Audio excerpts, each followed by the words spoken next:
ವರ್ಷ ಆಯ್ತು ಕರಿಯ cinema release ಆಗಿ, ಬಟ್ ಈಗಲೂ ಕ್ರೇಜ್ ಕಮ್ಮಿ ಆಗಿಲ್ಲ.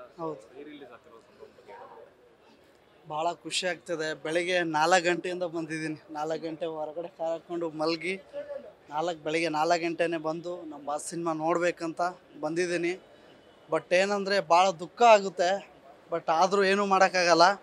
ಬಟ್ ಏನಂದರೆ ಇಲ್ಲಿ ಒಳ್ಳೆತನಕ್ಕೆ ಬೆಲೆ ಇಲ್ಲ ಅನಿಸುತ್ತೆ. ಒಳ್ಳೆತನಕ್ಕೆ ಬೆಲೆ ತುಂಬ ಕಮ್ಮಿ ಇದೆ. ಬಟ್ ನೋಡಿ ಎಂಥ ಹೃದಯವಂತ ಅಂದರೆ ಅವರು ಒಬ್ಬರನ್ನ ಬೆಳೆಸೋಂಥ ಗುಣವಂತವರು, ಒಬ್ಬರನ್ನ ಕೈ ಹಿಡಿದು ಮೇಲಕ್ಕೆ ಎತ್ತದಂಥ ಮನುಷ್ಯ. ಇವತ್ತು ಒಬ್ಬ ಮನುಷ್ಯ ಕೆಳಗಡೆ ಬಿದ್ದ ಅಂಥೇಳಿ ಎಲ್ಲರೂ ಫುಸ್ ಮಾಡಿ ಕೆಳಗಡೆ ಬೀಳ್ತಿದ್ದಾರಲ್ಲ, ಅದು ಸರಿಯಲ್ಲ. ಕರ್ಮ ಹೇಳ್ತಿದ್ದೀನಿ, ಕರ್ಮ ಯಾರೂ ಬಿಡಲ್ಲ. ಬಿದ್ದು ಮನುಷ್ಯ ಎದ್ದೇಳ್ತಾನೆ. ಹೆಂಗೆ ಎದ್ದೇಳ್ತಾನೆ ಅಂದರೆ ಹೂಯೆ ಮಾಡ್ಕೊಳಕ್ಕೂ ಆಗಲ್ಲ, ಹಂಗೆ ಎದ್ದೇಳ್ತಾನೆ.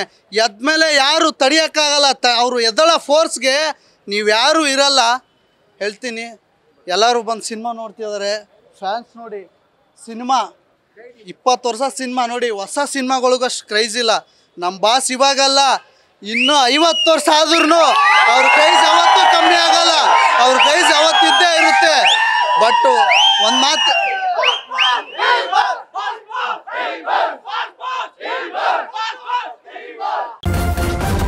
ನ್ಯೂಸ್ ಫಸ್ಟ್ ನಿರ್ಭೀತಿಯಿಂದ ನಿಮ್ಮ ಪರವಾಗಿ.